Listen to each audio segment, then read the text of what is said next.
Hey everybody, welcome back to the Optometry Money Podcast, where I'm helping ODs all over the country make better and better decisions around their money, their careers, and their practices. I am your host, Evon Mendrin, certified financial planner and owner of Optometry Wealth Advisors. Thank you so much for listening in once again. And on today's episode, we have another awesome, fantastic guest, Dr. Nick Lillie, and it was such a fun conversation. Dr. Lillie is the owner of Family Vision Optical in Allendale, Michigan. He hosts a great podcast of his own, Optometry, the Ultimate OD Podcast, and he talks to me all about the lessons he learned from building a practice cold right out of college. He talks about how to handle scheduling better in the practice for staff and for patients. He talks about how to grow the team and how he's approaching bringing on an associate and a potential partner, and how and when to add a specialty to the practice. So it's really a jam-packed episode, and it was so much fun. What I really appreciated and loved in talking with him is that not only does he have just a great mind for business, and he's clearly knows optometry, loves optometry, but is a great student of business, but he's also so open and honest about the mistakes he's made, both as a practitioner and as a practice owner over the years, and all the different lessons he's learned from those mistakes. So whether you're an established practice owner or someone who's just thinking about getting into private practice ownership, there's something that to take away and learn for all of us, and myself included. And everything we talk about is going to be in the show notes. And don't forget to subscribe and leave a review. Your feedback is invaluable to make this show better and better for you. If you have any questions on today's episode or any thoughts or ideas about future episode topics or future guests, send me an email. My email is Evon, E-V-O-N, at optometrywealth.com. And if you'd like to learn more about me or my practice, Optometry Wealth Advisors, and how we're helping optometrists all over the country better master the cash flow, plan a little bit more proactively around taxes, and just overall more proactively improve the health of their finances, visit my website. That's www.optometrywealth.com. And if you'd like, you can check out our education hub and schedule a no-commitment free introduction call, and we can talk about whatever's on your mind and see if we can be a resource for you. So without any further ado, here is my excellent fun conversation with Dr. Nick Lillie. And welcome back to another episode of the Optometry Money Podcast. I am your host, Evon Mendrin, and in today's episode, we have yet another awesome guest, Dr. Nick Lillie. And Dr. Lillie is the owner of Family Vision Optical over in Allendale, Michigan, and the host of Optometry, the Ultimate OD Podcast. Dr. Lillie, thank you so much for coming on. Thanks for having me, man. I'm very excited to talk to you today. Yeah, and I've been following your podcast for a little while, and I love the tips you bring to each and every episode and the positivity around private practice that you bring to each and every episode.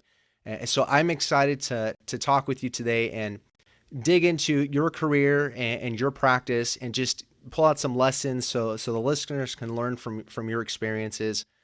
And as we do that, I just want to get started with a little bit of background.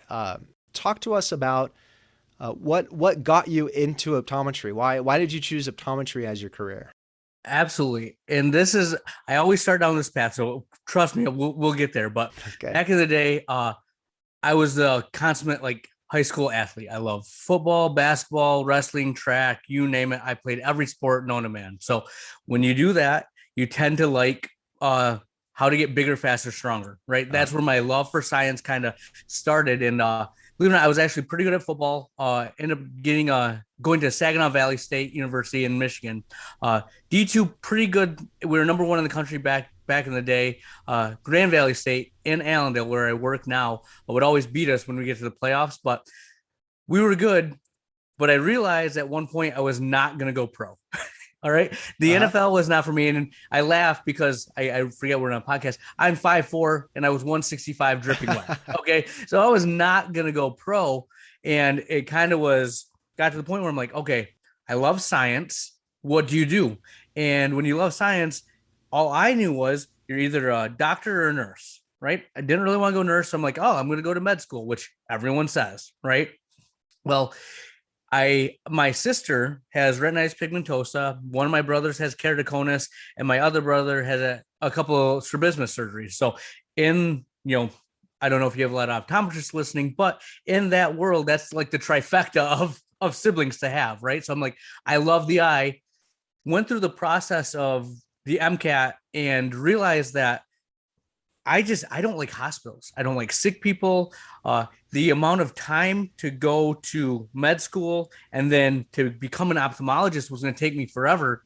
And in undergrad, one of my friends was like, "Oh, I'm going to interview at the Illinois College of Optometry and go for optometry." She goes, "Yes." I go, "Is that like a master's program?" And she kind of laughed at me and said, "No, it's a doctorate." And I was like, "Well, this is intriguing." And I did the research on it, and it fit everything I wanted. So, all the science, hardcore science you want. I love business. That's kind of what I like to talk about in my podcast, the business side of things. So it gave business, it gave science, and then it allows me to have a family.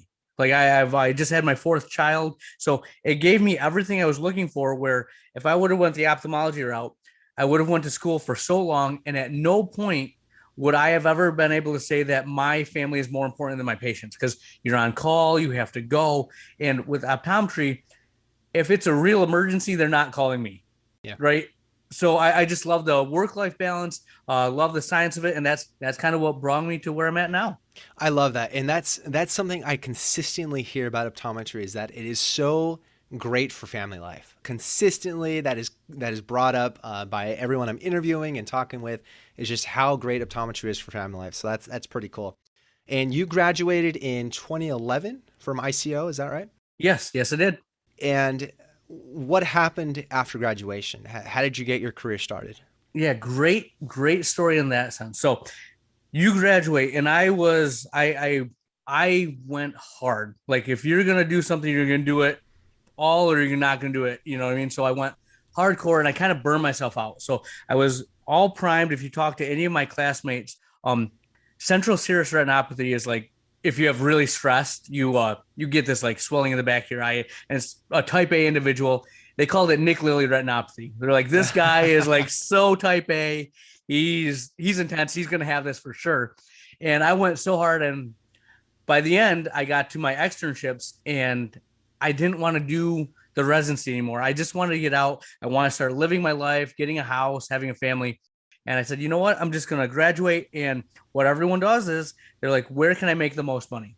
So I was going to work at a corporate chain. Lens Crafters is who I actually talked to. And they're like, okay, we'll hire you. Had a meeting and all that.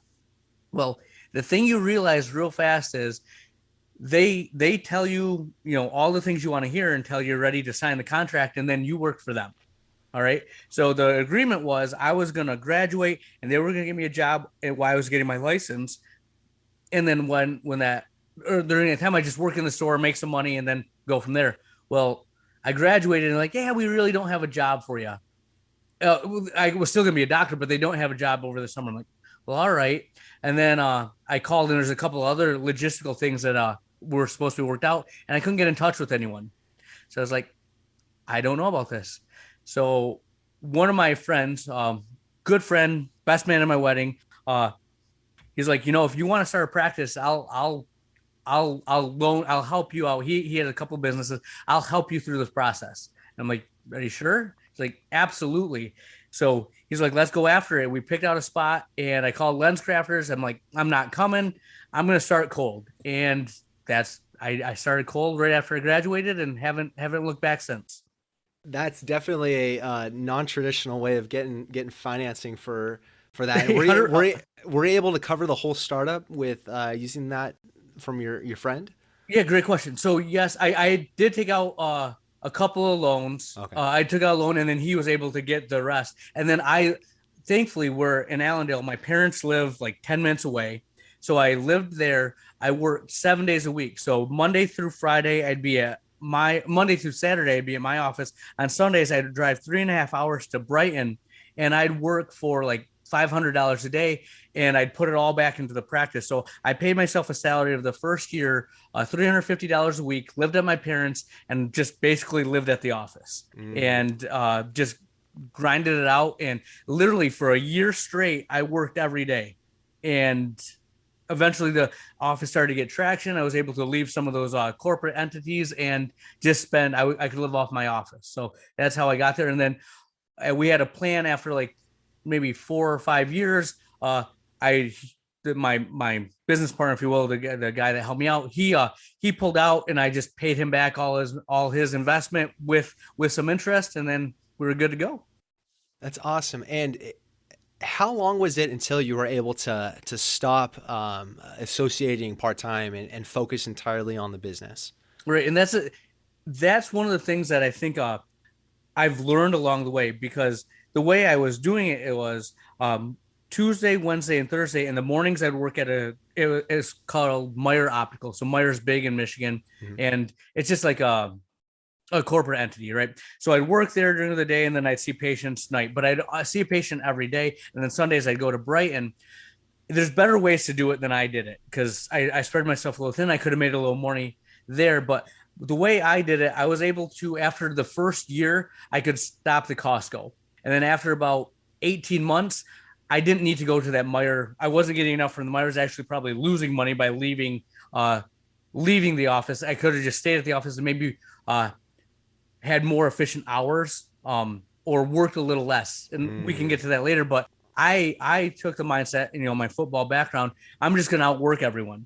Well, that doesn't really work, because your payroll goes through the roof at that point. If I would have been just more strategic about how I scheduled and whatnot, I think I could have left a lot earlier. But because of how I did it, we stretched out a little bit longer, and about 18 months I could live off the practice. Now, not high on the hog. I wasn't, buying luxury things or anything, but I didn't have to work anywhere else. Got it. Yeah, about 18 months you're transitioned full time. You're in your own business instead of working elsewhere. Yep. And how did you grow? You're just out of college. Literally your first job out of college, and you're owning your business. Like, how did you actually grow the practice? What did that look like? Yep. So it's a little bit of throwing mud on the wall and seeing what sticks. So we did a little bit of everything in the sense of, the office in general. I was very involved with the school. So thankfully, being an Allendale High School graduate, I knew all the teachers. I knew all the people in the school. And authentically, my high school football coach was there. So I'd be involved with the programs. I'd be very visible in those things. Before I started that summer, I coached the JV team, and they knew as soon as the office opened, I was going to pull out. So I had a little bit of a base there. I tried a little bit of everything for, what's that thing where you get the deals. If you get something, a deal, Groupon, is it like Groupon? Yeah, 100%. Yeah. I've tried Groupons. We'd give discounts. We'd put everything out there. One of the things I think is awesome that I've realized in the world of advertising is, if you buy an ad for like the Grand Rapids Press or a newspaper, at the time, they'd write up a nice little write-up about you, but they'd make it seem like it's journalism, right? Yeah, yeah. So we wrote an ad that was just like state-of-the-art eye care coming to Allendale. Dr. Lillie could have went anywhere in the nation, and he came back home to bring that here. And I was smart enough to get a few wow factors. So we had LCD screens. We had Optomap at the time. And I'm like, drop-free exams. Come in and get this. And did anything I could. And people just started coming. And one of the things that I thought was a smart thing to do, which in hindsight it was not, was I tried to like have the lowest exam fee possible. I'm like, I'll charge $59 for an exam, and I'm going to get people just coming in. The problem with that is, now that I have kids, when I look for a dentist for my kids, I find the lowest ones. I'm like, I no way, my kids are worth more than that. I find the highest ones. I'm not going to go there, and I'll go right, middle to a little higher end, right? When you have the lowest exam possible, you get all the people that are just price shopping. They don't care about quality. They don't care about your technology. They don't want the optimal care. They want the lowest price, and they will leave you the moment you don't have that. Yeah. And I started with the hardest patient base possible, but through that I grew, learned my skills, and were better for it. But I definitely wouldn't do that again if I was starting out cold. Yeah. And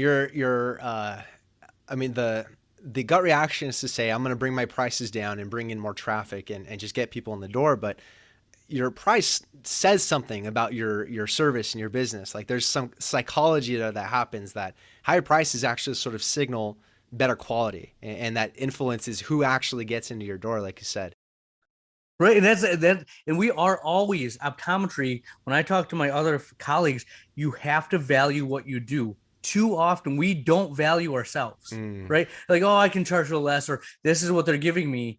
And that's what we accept. And I think now I've went a complete 180. I try to have the highest prices in the area because that's the service that they're going to get. That's the quality I believe in myself that I'll give my patients. When a patient will say, man, your stuff is expensive, like, thank you. We don't deal with low quality stuff, and we stand by that. And I always will tell a patient, you have got to do what's best for you and your family, but there's a standard level of care that I will not go below. And you got to make that choice for yourself. And 9 out of 10 times they buy from me. And when they do that, they know that they're going to be taken care of. And I think that's one of the keys to growing is taking care of people. Yeah. Yeah. And in terms of marketing, marketing is one big experiment, and you got to sort of see what works for you.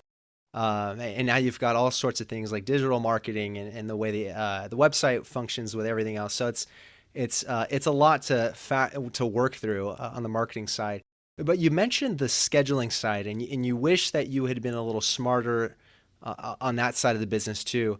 What have you learned there that you would want to tell a new cold start right now in terms of scheduling your time in the practice and staffing and figuring out staff schedules and things like that? Like what advice would you give to someone that's cold starting right now in that area?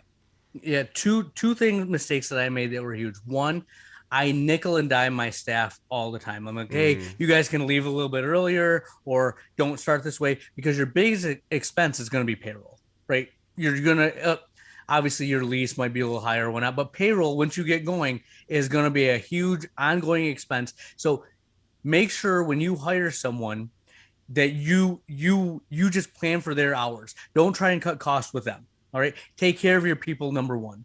The other thing is, the mindset that you have that I had was, I'm going to be open before the other offices are, and I'm going to be open after the other offices are. That was going to set me apart. Well, again, I'm now shooting myself in the foot by having to staff that many hours. So pick one or the other, but do it a day or two, right? Maybe I really think when you first start off, having a Saturday is nice, because people love Saturdays. Once you get established, you tend not to have those, right? So a Saturday is nice, but have one late night, maybe two when you first start off, and then schedule accordingly. If you're going to work at a corporate entity where you see patients on Tuesdays and Thursdays, okay, and have those days be booked out. What I would do is have such a wide open schedule that there'd be one or two patients here or there, so you're never overly busy, which is also a bad mindset when patients come in and they're like, man, I'm the only one here. I hope they're going to make it. You want to kind of schedule, like, don't overdo it where you need too many staff, but have it where there's a good flow, but there's always people coming in and out. People like to be where the action's at.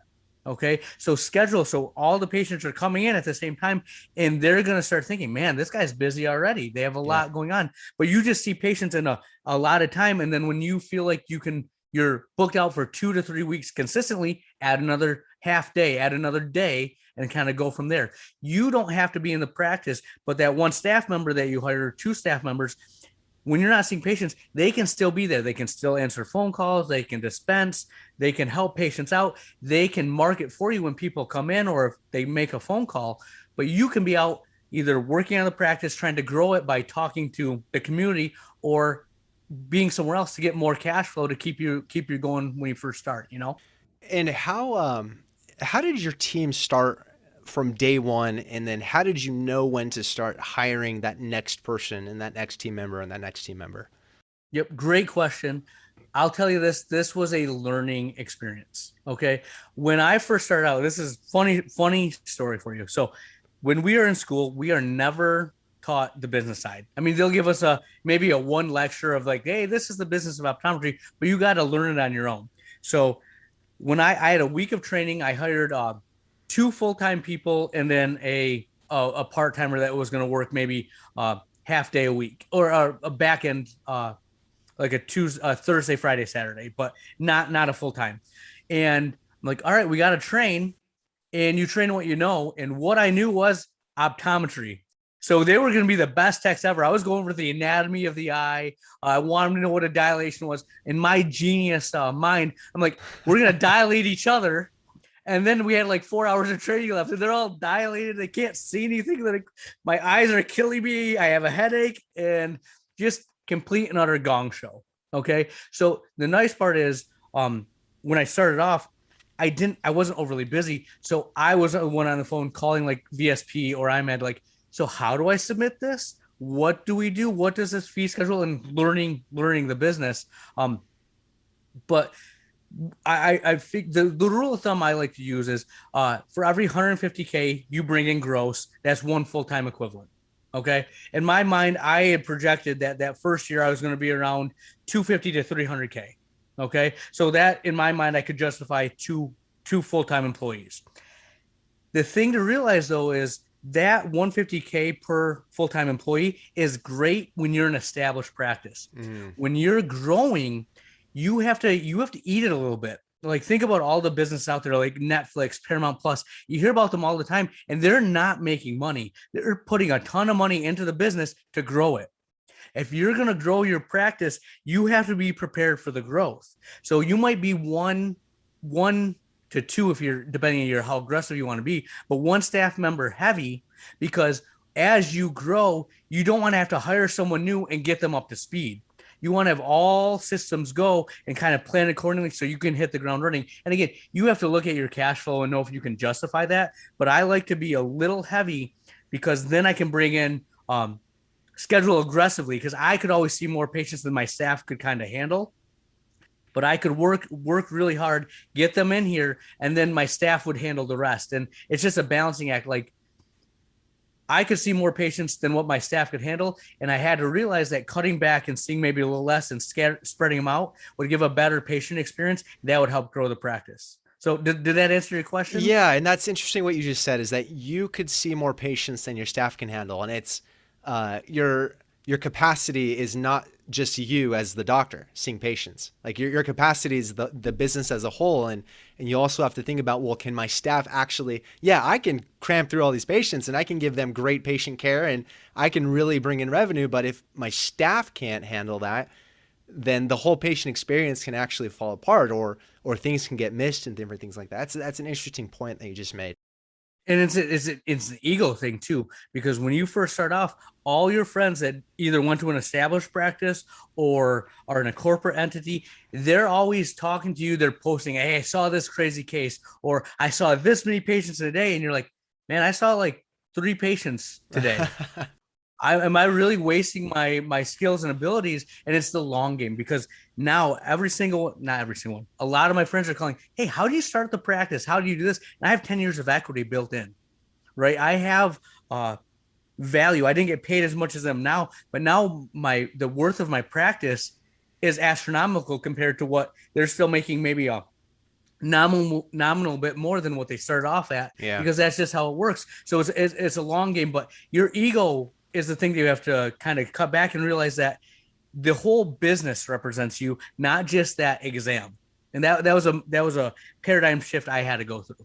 Yeah, I appreciate you saying that. And that is such an interesting balance to figure out. Of, you want to hire before you hit capacity. Like, you don't want to be rushing to hire someone and have to train them and get them caught up to speed as things are already hectic. Like, you want to plan ahead, have more capacity than you need, so that as patients come in, things are running smoothly. And that's an interesting balance to sort of figure out.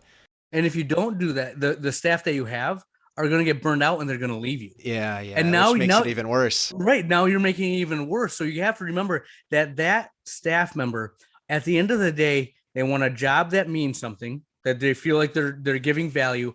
But at the end of the day, they can leave it and relax and do what they want for the rest of it. They will never love the business as much as you. And if you put your hopes, dreams, and goals on there, and you don't help them see where they're going, see how this is going to help them, and they're just working their tails off, they're going to resent you and they're going to leave. And then your business is dead, because now you're hiring a whole new staff. Everything you established has to be redone.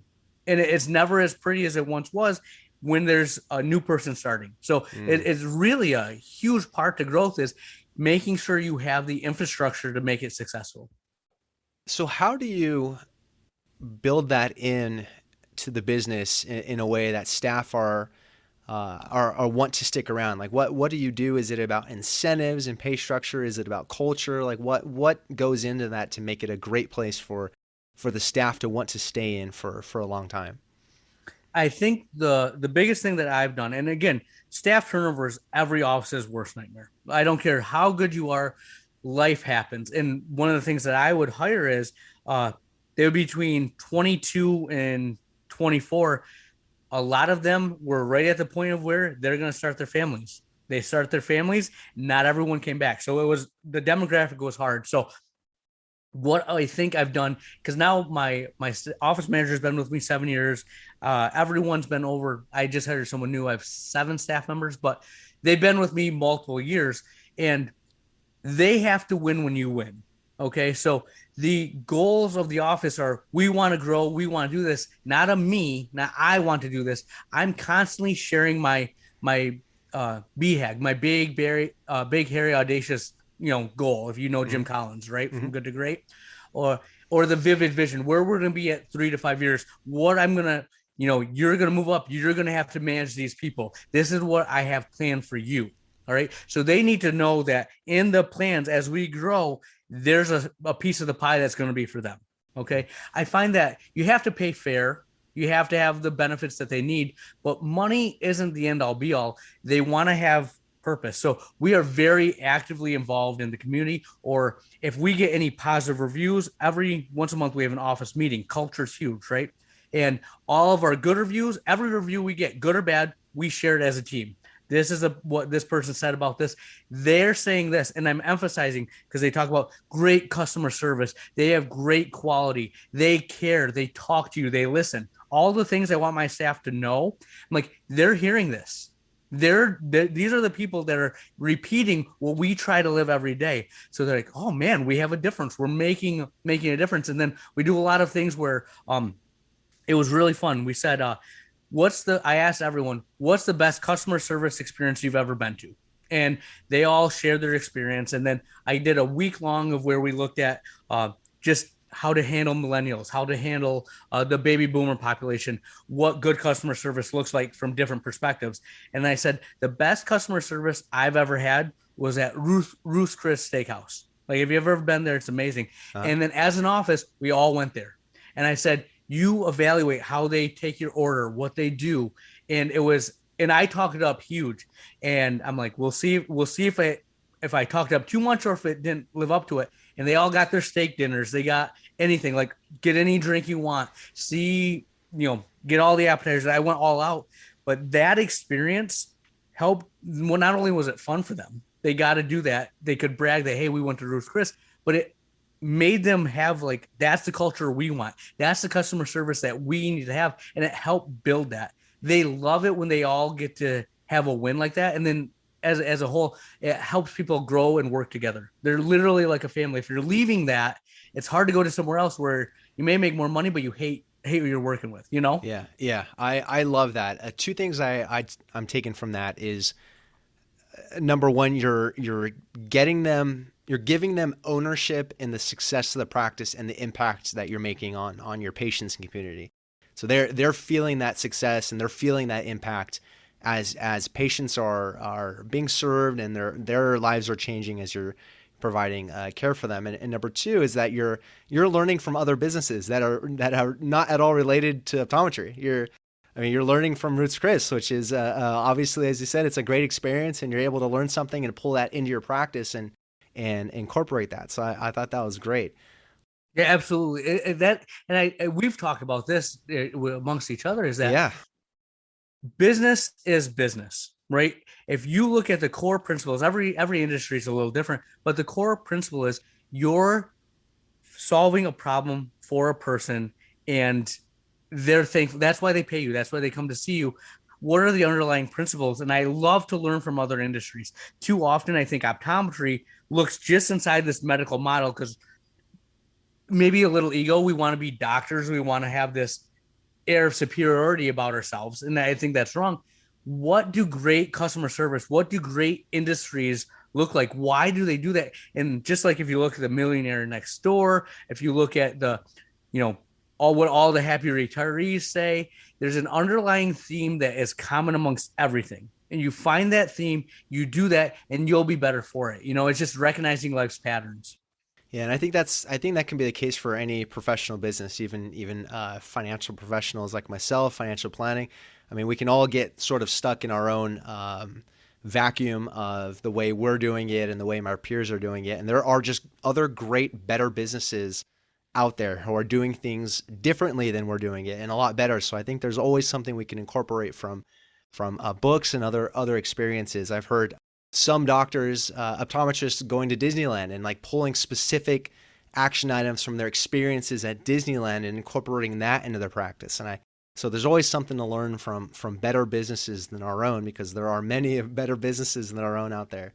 Yeah, the Disney experience is one of the things, lectures that whenever I go to continuing education, they always talk about, and they care about every little detail. Yeah. From the smell when you enter, every 8 feet is a garbage can, so there's no reason you'll have garbage on the ground. Like, all those details matter. And I've literally done podcasts. I've tried to keep that in mind when people come into my office, and that's. Can I go off tangent a little bit? Yeah, go ahead. Do you know sports at all? Yeah. Okay, good. Okay. Yeah. So do you play along with me? So if I said you're going to buy a pair of basketball shoes, how much do you think a pair of basketball shoes would cost? $60. Okay. What if I told you they're Air Jordans? What are they going to be now? $120. Okay. How about they're a pair of Air Jordans and he wore them his rookie year? Oh, I don't even know if I can put a value, $1 million. Okay. And now they're Air Jordans. He wore them in the championship game against Utah when he pushed off on Byron Russell. It was a push off. Made a shot. He signed them. How much is those shoes worth? I can't even think of a number high enough right now. Okay, right. So you start off at was it $60? Yeah. And now we'll call it like millions of dollars. Yeah. What changed between that from 60 to millions? Of the experience those shoes went through. Is their story? Yeah, their story. The story. Yeah. 100%. And that's what we do every day, from our website to how we answer the phones, design the office, the brands we have, our customer service. That's our story. You want to have value, you want to stand out, change your story. You know what I mean? That's the Disney experience. They have a story. Right? If you're a parent, and this is one of my goals, to bring my kids there, because we'll have that experience. We'll have that story. I'm going to pay too much for drinks, too much for a hotel, too much for food. It's going to be hot. My kids are going to be crazy. But when they come back, they'll have that story and they'll remember it for the rest of their lives. That's what makes us great if you want to run a business. Right? Change your story. I love telling that example because it resonates. You're like, wow. We got up that, and that's what we do every day, man. Yeah, that's awesome. I love that. One thing you mentioned is I think you mentioned something about metrics being better for established businesses than for a cold start. Something I've always sort of thought about is that, you do have those industry average KPIs, and you can sort of see, okay, here's what my cost of goods should be, my lease improvements, utilities, staff costs. You can sort of see where you should be compared to industry averages and to your peers. But a cold start is different. I mean, you're starting at zero revenue, so it doesn't make sense to compare things to zero revenue. But it's a much different place. And so how do you look at the success of a cold start? Like, how do you look at the health of that cold start to see if you're on track or where you should be? I love that question, because this speaks to me. It speaks to all my classmates. What we've grown up in is we go to school. If we do a good job, we get an A. If we do a bad job, we get a B or C, right? We're constantly being evaluated. Mm-hmm. One of the hardest things for us leaving optometry school, going into the real world, is no one's giving me a report card. No one's telling me if I'm doing a good job. And then we're in something that's brand new. Like you said, we're not flush with cash. All your peers are making money, buying cars, talking about how they're going to pay off their student loans, all this stuff. And I'm like, how do I know if I'm doing a good job? And one thing you got to know is, at the end of the day, you got to be able to look yourself in the mirror and say, did I serve my patients well? And if you can go and say, yes, Yes, I serve my patients well. Go to bed at night. That's step one. You have to be able to say that to yourself. Then the next step is you gotta have a projection. So you always start off with your worst case scenario. And I didn't. My worst case scenario was I wasn't going to make a profit for 3 years. I in my mentally I could grind out for 3 years. We had enough runway. That's where we thought we could get. Thankfully, it didn't take that long. But that was my mindset going in. You need to know how long you can feel the pain. Okay, and the problem is a lot of people, they work and work until they get to the start and they don't think about what happens after you open. Like you have all that dopamine rush of planning, telling everyone what the office is going to look like, your logo that you're designing, all the frame lines. And then you open up the doors and no one's coming in right away. Some days the phone doesn't ring. Do you have the intestinal fortitude to carry on? That is the what have I done phase. Yes. Yeah. You know what I mean? Oh no, here we go. But you get through it. And then what I like to see is our patients coming in, right? You have to have a minimum number. Are you seeing at least X amount of patients a week? All right. If you're not getting any calls or it's literally like 1 or 2 a week, not like 2 to 3 a day, you got to reevaluate some things. Okay. Maybe you're not marking enough. Maybe your hours aren't there. But look at it. But you have to have a certain number that you're hitting. And then you got to remember that the hard part about optometry is it's a seasonal thing. Okay. So if you're marketing now, that person might not be due for their exam for a year. Okay. When you see a contact lens patient, you see that patient every 18 to 24 months. You see glasses patients, 20, maybe 12 to 18 for contacts, 18 to 24 for glasses. So realize that you're in a cycle. The work you do in year 1 is going to pay dividends in year 3. Right. So it's really hard for you to know if you just got to look at that growth. Is it staying steady? Is it kind of slowly getting bigger and bigger? Are you going in the right direction? Because all the work you do year 1, you won't know if those patients are coming back until year 3 or beyond, because not everyone comes in every year. Right. That was a mind-blowing experience, because once I got a little traction, I got to year 3 and those patients from year 1 started coming back. I'm like, whoa, we're starting to get some momentum now. Now we're really starting to be in office. People are really, we're booking out for a while. And then everything's cyclical too, because I didn't realize that the busiest time of year before COVID and stuff used to be December, end of the year, and then first quarter. Right. So when we were in the middle of summer and I'm like, man, we're really slow. May is always the slowest time because everyone's getting out of school and people have outdoor sports like t-ball, baseball, etc. People don't want to come in, at least in Michigan, to the office right now. Mm-hmm. And I'm like, I got a little worried. I'm like, oh no, we were doing really good. Now the wheels are coming off. What did I do wrong? And you instantly start to panic. Yeah. Right. And go. So know your plan, have good projections is what I'm going to say. Know where you're going to go. And then just watch those metrics. Like, are you having consistent people come in? Are you having people call? Are you getting these things? Just little things that kind of tell you we're not necessarily where we want to be, but we're not bad. We're still doing this. You know what I mean? Does that's how you got to know. And then year 2, 3, 4, you have to have 10% growth. If you see that, you're going in the right direction. And it seems like, in terms of comparisons, you're really comparing yourself to your own projections. Not to what other people are doing. You're comparing yourself to yourself and what you initially projected. Sure. And find someone that started cold. Whenever anyone contacts me, I'm gladly tell them this is what I did year 1, did year 2, 3. I have no problem sharing. Some people are really sensitive about it. They think a number defines them. You know what I mean? I'm way more than a number, right? That's something we had to realize if you're a student or doctor. So I share that with them and say, hey, take that as just a baseline so you can kind of project how you're going to grow, Interesting. And I do like how you said you have to sort of know, you have to be realistic about the sort of pain that you're going to endure, for those first couple of years, and you prepared for 3 years, which is reasonable. I mean, 3 years is a common. I myself, for my own cold start financial planning firm, planned for 3 years because that's sort of a typical enough runway that if you can get through 3 years, your probability is pretty high that you're going to be successful. And I say this a lot, and that you got to have a plan for cash flow, for your personal cash flow through these first 2, maybe 3 years. Like you got to have number one, your bank may require it if you're going to get lending through a bank. But you also need to know for yourself that your household expenses are going to be covered if your projection if the reality isn't as good as your projection. You need to be prepared for that. So I love what you said there. And 100%, man. And that's where like you are so valuable, because a lot of people just can't make a simple household budget, right? They don't know. They're like, well, I don't know what I spend. I just pay my credit card bill every day or every month, or I the money comes in and that's where it is.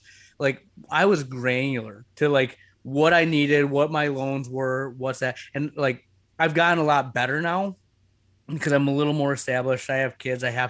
You can't be so money. You could be, but that's not the way to live. Right. But I have it all mapped out. I know what my expenses are and know what happened. COVID hit and that mentality went right back out and I got granular. Okay. What do we have to do? How much runway can I get? And it happened in March. I'm like, I can not take in a single penny for me personally. And I have enough money to get me to September, right? I was planning for the worst. And that's how you run a business. You get lean and mean, you know, every little detail and you cut the fat. That's what I think. If, all the bad that happened with COVID and whatnot, the thing that happened with optometry offices is we realized where we were high on the hog. We had a few extra pieces of leased equipment. We were paying that extra staff member or 2 staff members that, weren't really pulling their weight. And everyone instantly got lean and mean. They got very efficient in their exams. And what we found out was our bottom lines were still good. Our gross might not have been quite as high, but we were much more efficient and it was eye-opening.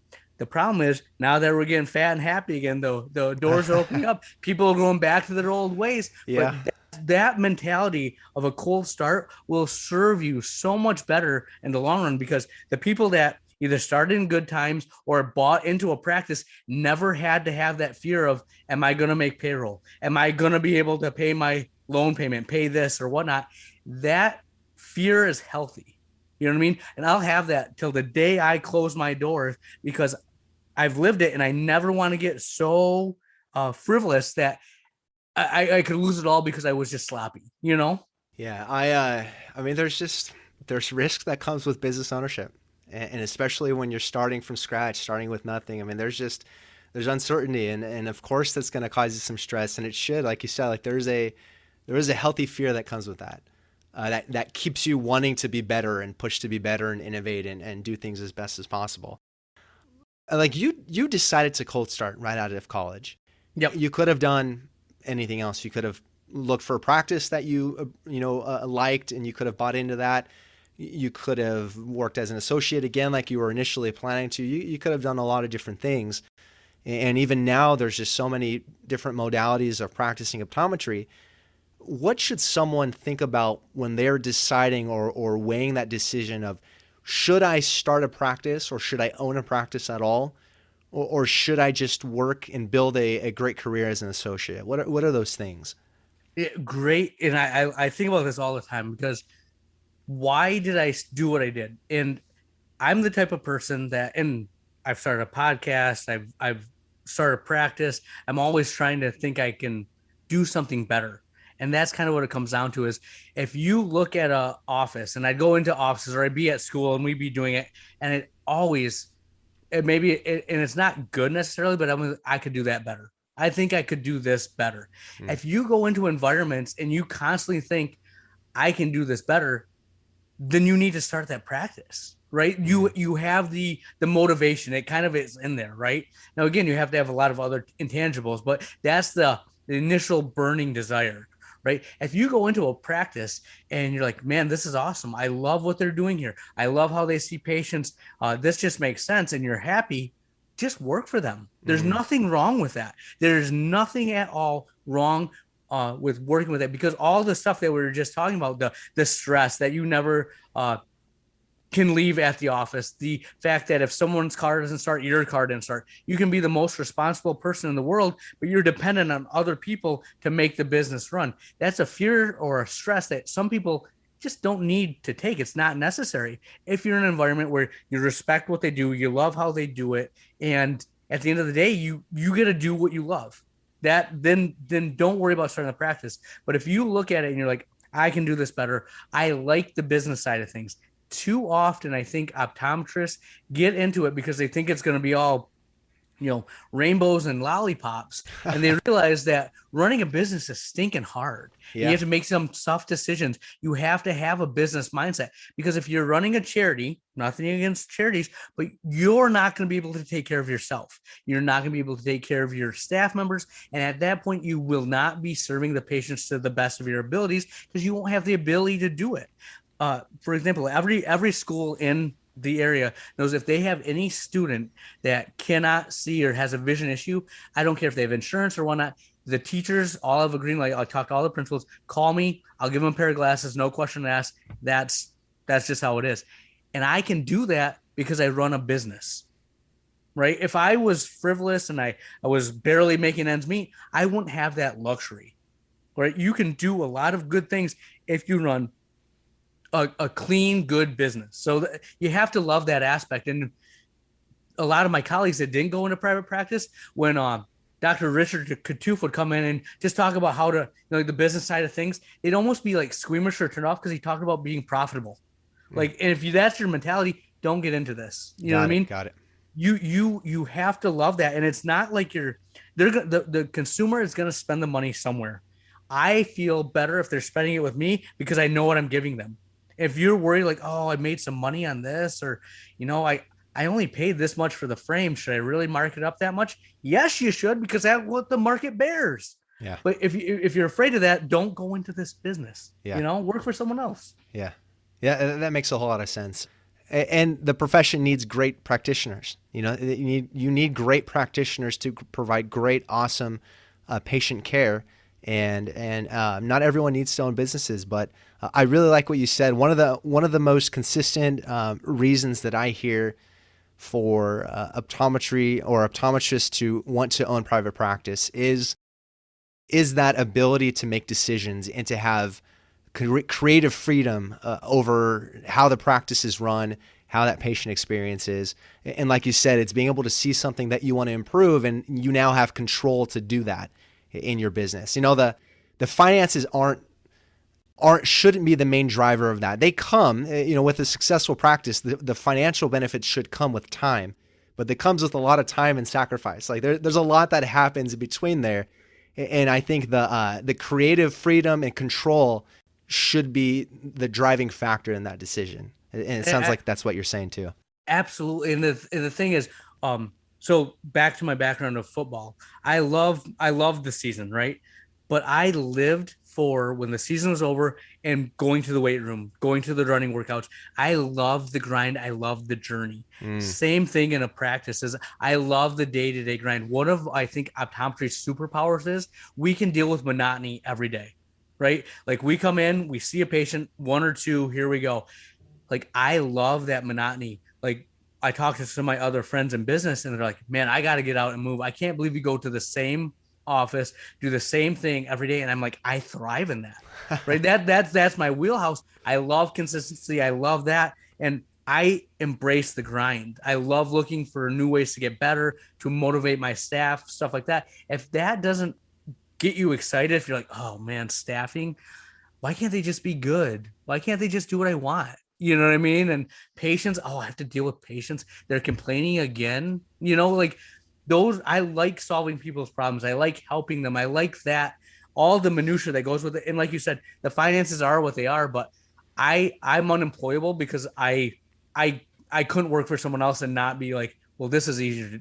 This is more efficient. Let's do it this way. I like that control. I like the ability. If someone has a problem, here, just let me help you out, man. Get a new frame. I don't care. I just want you to be happy. That I love to be able to do. So the grind, man, and you got to love it. I love that answer. So what changed in your practice over the last 10 years? I mean, what lessons have you learned? How has your practice changed since you started up until now? That's a pretty broad question, but what have you learned over that time that another practice owner can take from you? Yeah. Number one, Uh, delegate. Okay. And I know you hear this all the time. Delegate, delegate, delegate. So when I first started off and you're a cold start, you see 1 to 3 patients a day. Well, I'll be darned if my staff's gonna be one. I'm better at this. I'm gonna be the one talking to that patient. I'm gonna be the one that makes sure that we order it the right way. I just did everything possible. And the problem with that was I never allowed my staff to grow. I didn't give them ownership in what was going on. I was the main reason people were coming. Well, that's not a sustainable business, right? If I have to do everything, and I did that for way too long, the moment I started delegating, like, one, you realize that your staff can do a lot more than you think they're capable of. Yeah. You give them responsibility, you give them ownership.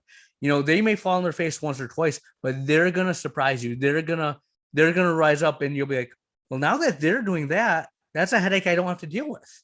Now I can work on something else. So, one, delegate, delegate, delegate. The next thing is, and I call this the CEO mindset.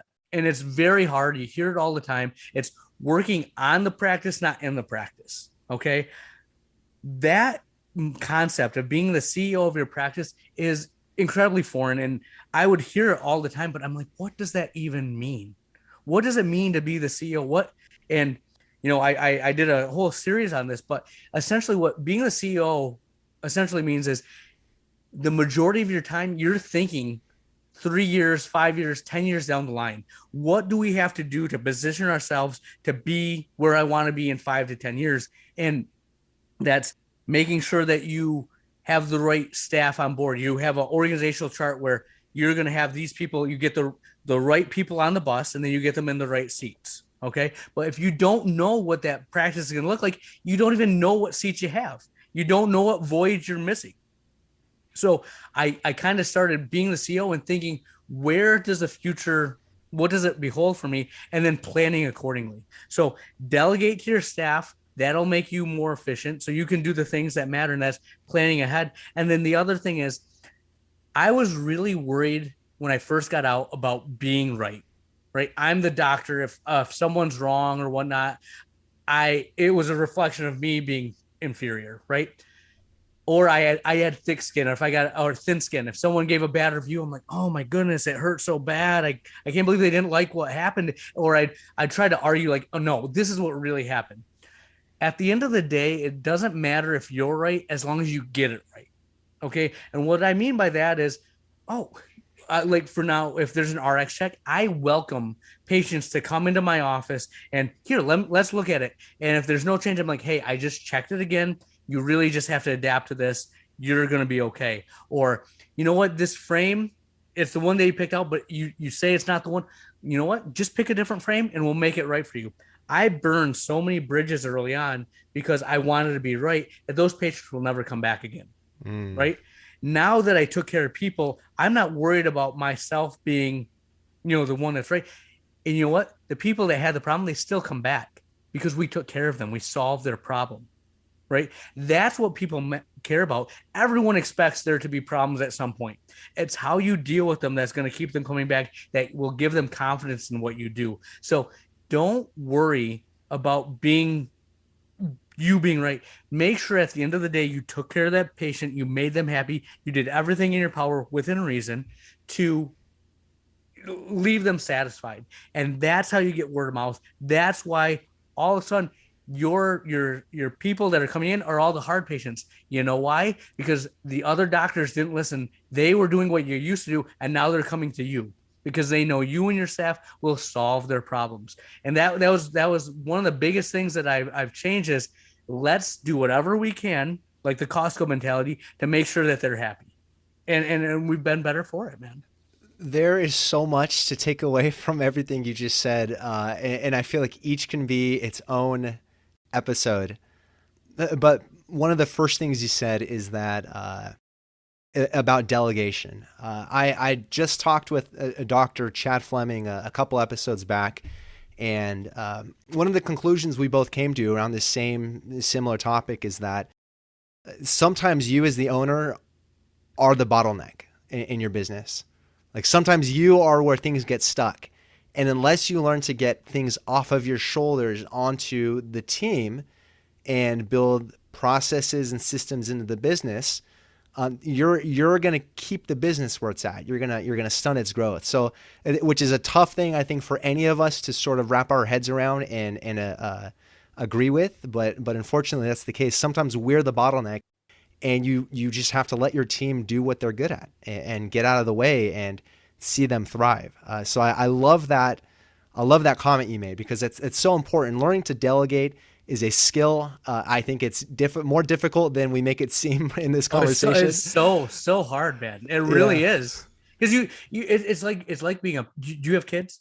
I do. Yeah. It's like being a parent, man. You want to protect them against everything that's wrong in this world. But if I ask you what made you successful, what got you here, and we'll start saying all our failures where we hit a obstacle and then we overcame it, and that was awesome. That's why we are the person we are today. And you're like, I remember that, but I don't want my daughter to have to go through this. I don't want someone to be mean to her, right? And you just have to realize it. And that's the same way I feel about my staff. Is I love to see them grow, and I love to see them achieve things that they never thought possible, because we believed in them. We gave them confidence. We gave them the tools and resources so they could do something more than they ever thought they could. But it's really hard to let them just go out and fly, because you care so much about them. You care so much about your business. It's just constant battle. Yeah. And you do care so much about your business, and there's identity wrapped up in that. Like it is your baby. It is your business. A lot of times you started it, you grew it from nothing. You are responsible for a lot of the success. And I know there's a lot that's wrapped up in that. It's sort of hard to let go of, but you're not just a practitioner anymore. Like you are a shareholder, and you need to think about what's best for the business moving forward. So it's just a skill. I think that's so hard to learn, but is so necessary. Absolutely. And one thing I wanted to ask about, you're a single doctor practice? I am right now. Yes. So one thing I've always wondered about is do you plan to add an associate? And if you do, what does that look like? And if you don't, why? Like what goes into that decision? Yep. Great question. I'll tell you this, it's been an evolution over the past 10 years. I think had I had my vision that we talked about now, when I first opened, I would have hired someone so much sooner. Oh, okay. Right. Because it's easy to see from a business standpoint. Of course, get someone else in there. You can do other things. Right. Well, at the time, I had a little bit of ego, like, oh, I want to be the doctor. I want to do things my way. A little insecurity. Like I was fresh out. Only now I'm getting to the point where I'm not the youngest guy in the room. You know, when you come out of school and you're the youngest guy, you have this ego about you. Like they all think I'm going to fail. They don't think I know anything. So I was very insulated. And I'm going to show them. Now I love to collaborate. I love to tell people what I do, because you and I both know you could tell everyone how to run the best financial planning business. And that's why there's so many self-help books, because no one does it the way that, everyone's going to take their own angle on it. Right. So you can put it out there. So early on, I just had that mentality where I didn't play well with others. Now, as I get older, as I have kids, I'm like, you know what? I want to be able to go and see my kids play sports. I want to be able to take them on a vacation and not have patients, not have anyone to be there. So right now I'm looking at it, and it's really easy to add a doctor. And I'm excited about the prospects of getting a doctor in here and letting them run wild with patient care. Like, obviously we'll have a structure. We'll teach them like coaching. I feel like that's one thing that I'll love is I'm going to help you be the best doctor you can be. And a lot of it is learning how to communicate as a person, not as a doctor, right? We'll get that. And I want to coach them up on that, and iron sharpens iron. We can get there. I'll worry about the business side. But what I've done recently is I've always tried to bring someone on. I'm like, the first question I get is, well, are you looking for a partner? And yeah, but you have to prove that you can do what I do. You have to have some kind of value to me other than just seeing patients, because I can do that. We can hire a doctor to do that. If you want to be a partner, you have to be able to manage people, or you have to have like come in with some kind of cash or help something other than just seeing patients. So right. I've been vetting a lot of doctors in that sense of like, we can talk about that, but what do you bring to the table? And they kind of look at me like, well, not exactly. But if you work hard, if you put skin in the game, I can teach you some of the stuff and we can develop. So right now I'm actually in talks with a doctor of what he wants. I basically been opening up to them in this sense of what is your ideal situation? Like, don't worry about this. I want to be completely transparent with you. Too often I think that people they try to play the game and try to win the battle. I want you to tell me exactly what you want, and I'll tell you exactly what I can provide. And if it doesn't work out, let's just end that right from the get-go. But if we're close, if we're in the same ballpark, let's see where we can move and play with. For example, a doctor I'm talking to right now, he gave me a salary, and I'm like, in my head, I'm like, that's a little more if you also want, because right now he gets a salary of, we'll call it 150, but he's not getting any benefits. He's not getting stipends to go to sea. He's not getting all that. Like, well, there's something where, I can give you all those things, but that costs something. There's a cost to that. So the salary might come down, and I want to pay you on production at some point where, I'll give you a base salary. So you're guaranteed to make this, but then you have ownership in the practice. If you start seeing patients, they start buying more glasses, if they do more extra care, like dry eye therapies and stuff like that, you're going to make more. And that ownership of what I have from a business standpoint, I know anyone that wants to work with me is going to love and thrive on that. If they're like, oh, production, I don't really, then you're probably not a good fit. So those are some things I'm kind of putting in place to kind of see, are you going to be a good fit with me? And then we'll kind of go from there. So I'm kind of trying to weed out people that, and it's a lot harder than you think.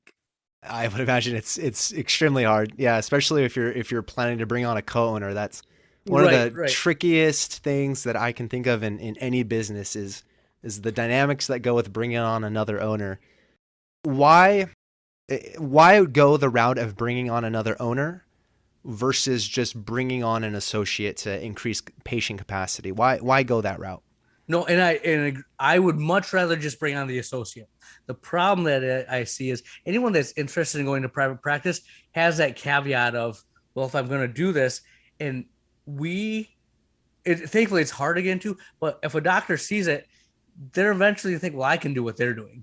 Right. And they're going to leave. So it's that retention standpoint. Gotcha. Right. So it's the apple that I can dangle in front of them that will allow them to stay in the practice, because the worst thing in my mind is to have them come in, work for 3 years. I'm not worried about them competing with me, but I'm just worried about my patients deserve to get a consistent continuity of care. If you're bringing a new associate in every 2 to 3 years, that's not a good feeling. The patients will tell me that's why they left the other office. I just want to see you, Dr. Lillie. Okay, well, you might not see me, but you're going to see this Dr. Smith every time you come in. It'll be they want consistency. That's what everyone's longing for. And that's the hardest part about running a business is not having that turnover, not having the doctor leave, because that's what people know and trust. It's a little different than like, they know what to expect in the optical, but when it comes to actual patient care, there is a relationship that matters. And that's what I'm trying to fight. I'd much rather would just hire an associate, but long-term retention, that's where I see it can be a little bit of a hiccup. So ways around that, profit sharing. Okay. Ways around that of paying them on production, right? I can give you a quote unquote ownership without them actually owning the practice. I'd much rather go that route, but those are just little nuances that I have to play with and go. And this is something you probably know. I just added a 401k plan with safe harbor, profit sharing possibilities, but I have to talk to my financial planner and be like, how do I arrange this? How do I work on these metrics to make it still work for me at the end of the day? Yeah. You know what I mean? And that's where a great team comes into play. I got a great lawyer. I got a great accountant. My financial planner has been invaluable in that sense of having these conversations. Yeah. And I love that. And that's, you have to think through whether you want to bring on an actual owner versus pay them like an owner, because I've even heard of some practices doing things like phantom stock where the growth of value of the benefit is based on the growth of value of the business itself. So there's a lot of ways you can pay them like an owner, to have financial ownership, I guess you can say, in the success of the practice without actual ownership. So that's an interesting dynamic that you're trying to sort through and figure out what's best for you. Do you know anyone that knows anything about that? I'll probably try to find someone for the, see if I know of anybody in my Rolodex. Oh, I might know a little bit about that. Gotcha. That's kind of why people are here to listen to you, right, man? Yeah. This is your neck of the woods. Yeah. And then again, where my planner mind goes to is that you're bringing on someone and it is an investment for your practice. First of all, you can increase capacity, but what you said, I think is key, is continuity of care. And that if you're not around, and you don't have to be, if you have that sort of continuity of care, you're creating room in your life, you're creating more time in your own life to use it differently. But if something happens to you as the primary doctor, then you have continuity of care because you have someone else there to keep that open. So there's a lot that goes into that I really like. One last thing I want to ask about, and I'm changing directions a little bit here. So for the listener, go back and listen to everything Dr. Lillie said again and take notes, because this is a good point to pause and do that. But you had podcasted recently about adding a niche to your practice. And then you've also talked about some other tries that didn't work out as well. When does it make sense? So like when should or when would a practice add on a niche specialty into the practice? And there's a lot of different ways to look at that. What I will say is, if you're opening cold, you just want people in the chair. Okay. Having idea of like how many times can you squeeze the orange? Okay. So when people come in for primary care, you see them and they're gone. And we talked about the life cycle, right? It's we'll call it 24 months if you're lucky. Well, when you have a niche, now you squeeze that orange more than once. You start seeing them in every 6 months, every 4 months, every 3 months, depending on what's going on. And then you start to you can grow from having a smaller patient base, but you see them more often, right? There's value in that. Well, you have to know what you're seeing. Most offices will grow with their owner. So I see a lot of young, healthy patients. It's really hard to have a glaucoma practice when the average age of my patient is maybe 35 years old. They haven't hit that point of hitting glaucoma, having the ocular disease. Now, as I'm more established, guess what? It's getting a little bit older. It's getting time to start adding that niche. But what I would say is when you're looking to add something, know your patient population coming in, and 2, make sure you like it. So anytime you're out there reading, go, instead of being like an inch deep and a mile wide, go a mile deep, an inch wide, and just go after it. Like read about myopia management, read about scleral lenses, read about dry eye. Okay. Those are the 3 big ones that you can look at. Vision therapy if you want, and just see if you like reading about it. And then start talking about it. Talk to it about your staff. Talk about it to your patients. So even before I started myopia management, I talked to patients about like orthokeratology, like, hey, there's this thing where you put a retainer on at night and then you wake up in the morning and you take off the retainers. You don't need glasses during the day. Everyone loved it in concept, right? And then they saw the price. Or if we were doing it on kids, they hated it. It was just a disaster. And I didn't like being the person that I like happy patients, right? If I'm going to see them, I like, so it was like, all right, this isn't really what I really like. So I went to the next thing, and scleral lenses was a thing. I love reading about it. Okay. I like talking about it. There's a huge need for it with like keratoconus patients or regular corneas. Not everyone does it. And surprisingly, other doctors would actually refer to me for that. That's a win. So they're now finding patients for me. And then 2, life-changing. I can't believe I can see this well. Patients in tears. It had the best outcome ever. So it fit my personality. It had what I was looking for. It fits my schedule. Like some of these things, you have to block off so much time. It really disrupts your flow. With a scleral lens fitting, I can fit it in my normal schedule. So to do everything I'm already doing and fit that in, it really fit what I was doing. So, find out if you like it. Find out if, even if you go that like myopia management, I went in so deep, set up programs, flyers, contracts, all this stuff. And I didn't do it as much. But now when patients have a bad experience somewhere else, I'm getting people referred to because I marketed it. I put it out there. People know me for doing it, and I've honed my craft and I'm better at it. So you'll never serve you as a negative, and you can always have a conversation about about it with a patient and see if it resonates with them, and you might be surprised what you come off with there. So that's the big picture. Making sure your staff's involved. Okay. When I started doing scleral lenses or myopia management, whatever it was, I would, at my office meeting, I spend at least 10 to 15 minutes educating my staff about it, because who is the people that will spread your message? It's your staff. They talk to people at parties, they talk to people outside the office, they talk to patients. And if they don't buy into it, this is never going to grow. If they think it's shady or you're kind of witchcraft, or they don't believe it, they're never going to sell it to a patient either. You know what I mean? They have to have buy-in. So make sure your staff is a huge part of what you're doing, and then put it all over. Like in my office, I have pictures of scleral lenses. I have pamphlets everywhere. Any one of my staff members that want sclerals, I'll fit them with them. Right? Because now when a patient comes in, I'm like, hey, one of my staff members wears them. Let's go talk to her. What was her experience? She was in tears, believe it or not, because this, and she literally was. This happens. My wife will wear sclerals. Why? Because I talk to them, my patients. My wife actually wears these. She has really bad dry eye. This is building your story. This is building your brand. That's how you build a niche. And I think it's fun from a personal standpoint.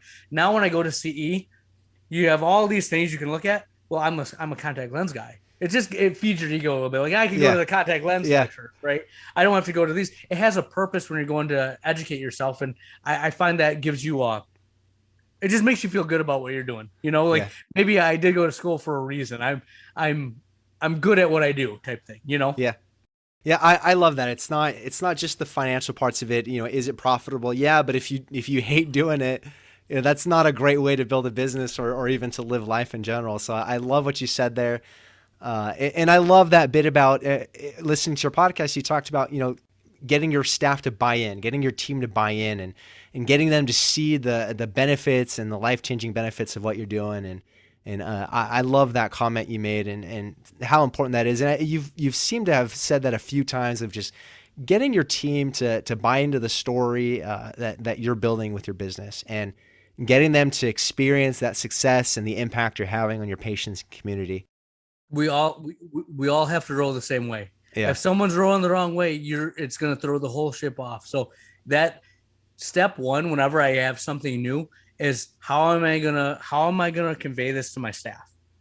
Once I get them on board, then I have a whole team of where we're gonna go. And the way I like to say is a book called Made to Stick. It says that your message is like a virus, and everyone that spreads it, you call them sneezers. You want as many sneezers as possible. But the thing about a sneezer is, they usually aren't the doctor. They aren't the main person. So they have to be able to convey this in the simplest way possible. Are you making that message accessible to my staff? If my staff can understand it, I feel like the general population can too. So they're my beta test. Like, put it out there to the staff. If they have a stumbling point, the patient's going to have the same stumbling point. So that's how I hone the message, make sure it's good, ready to take to market. So that's kind of another way to use your staff to get your message out there. Got it. Yeah, Made to Stick. I'll throw that in the show notes, and I'll add that to my Amazon list too. It reminded me of another book, Building a Story Brand by Donald Miller. And he talks about using story in marketing and messaging, but he has a whole chapter on making sure your team, your organization is consistent with the story of the business.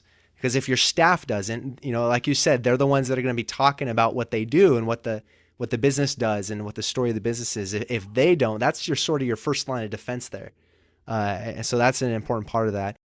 One last thing I want to ask you is tell me about your podcast. Like, why put the time and the effort on top of all you have going on as a practice owner and as an optometrist and with the family? Like, why get a podcast going and put all that time and energy into it? What is your goal and thought with the podcast? Well, number one, I hope if anyone's listening to this right now, they get the sense of, I love to talk optometry. I absolutely love to talk the business of optometry, all the things that we went over. It just gets me going. I'm excited to do it. And whenever I'd listen to a podcast or I'd listen to a business thing, I never got the information I was looking for, right? And you had a great podcast with Perry Brill, right? And he is a genius. He's awesome. But before I was where I'm at, the past 10 years, if I heard him talk, he's very intimidating. He knows so much. He's very educated. I'm like, there's no way I'm ever going to know any of this. He's just like an MBA talking to, optometrists. It's like, yep. my eyes would glaze over, right? Yeah, like, dude's a genius. I don't. So in that, I like when I go as, I hope when people listen to me, an optometrist or a student, they're like, everything he said makes complete sense, and I can do this tomorrow. I don't have to go and read up on it. I don't have to. This is simple, common sense stuff that is just put in a way that I can easily apply it. So that's my goal. And then from a selfish standpoint, I am such a better doctor, such a better business owner, because when you look at this stuff, if you're going to give a 30-minute talk about it, you research it till the end of time. You look it over, you find all these things. And I've just learned so much. I'm a better business owner because I do the podcast. It makes me dig deeper. It makes me push the envelope, constantly looking for ways to put out new content or be better in my office. What's the latest trends? I think if you get stuck in the mud, you're going to be a dinosaur. You're going to be Blockbuster instead of Netflix. You're going to be, oh, whoa, the internet, that's just a fad. Or the older doctors, you just shouldn't take managed care. Well, everyone has it now. If you don't learn to play in this sandbox, you're just not going to play in the game. You know what I mean? So it keeps me fresh. It keeps me motivated. And more than anything, I love to talk about it. Now, end game, like if you had to say like 10, 15 years down the road, if I really build the awesome practice I have, multiple doctors going, and I want to help other doctors be better, no better way to start a consulting firm or anything like that than having 5, 10, 15 years of putting out content, building a brand, right? Yeah. So it's just fun. And it kind of was my way of saying, like, if I really want to go down this path, you got to get started. You got to see if you like it. And I've actually loved it. And it's you talk about with family stuff. My wife is my producer. So she does the editing. She knows how to work all the software. So it's kind of like we get to work together on something where the kids are all here. My oldest child is only 6. So it's not like we can go on a lot of date nights or whatnot. So this is Friday nights. We're going to do a podcast, and that's what we just got planned, so it's fun in that sense. Make it a family event if you can. Well, if my wife listens to this episode, we might need to get you on the production here. So absolutely. Well, I will put all that information in the show notes, but where can people get to know you again? Like where can they follow you, get to know you, see what you're doing? Where can they find you? Absolutely. We're on Instagram, Facebook, Twitter, at The Ultimate OD. And then if anywhere you can find podcasts, it's Optometry, The Ultimate OD Podcast. We have new episodes every week. And if you love talking optometry, it's a place to go. If you love talking business, even though it might be a little fringe, we talk about everything that is applicable to any service industry. So if you like talking that stuff, we're the podcast for you. And if nothing else, we'll give you something to laugh at, right? Yeah. Well, I so appreciate all your time today. This was an awesome conversation, and I will definitely listen again and take some notes. I will put everything you said in the show notes. And for the listener, if you have any questions on anything we talked about today, you'll know where to find Dr. Lillie, and you can also reach out to me as well. But in the meantime, Dr. Lillie, thank you so much for coming on the show. It was awesome. Been an absolute pleasure, my friend. Thank you very much. All right. And with that, we'll see you all on the next episode. And in the meantime, take care. Want more resources to help master your money? Check out the Education Hub on Evon's website at optometrywealth.com. Evon Mendrin is a certified financial planner and owner of Optometry Wealth Advisors, a California registered investment advisor. All opinions of Evon and his guests are their own. This show is for informational purposes only and should not be relied on for specific investment, legal, tax, or other decisions. Clients of OWA may own securities mentioned on this show.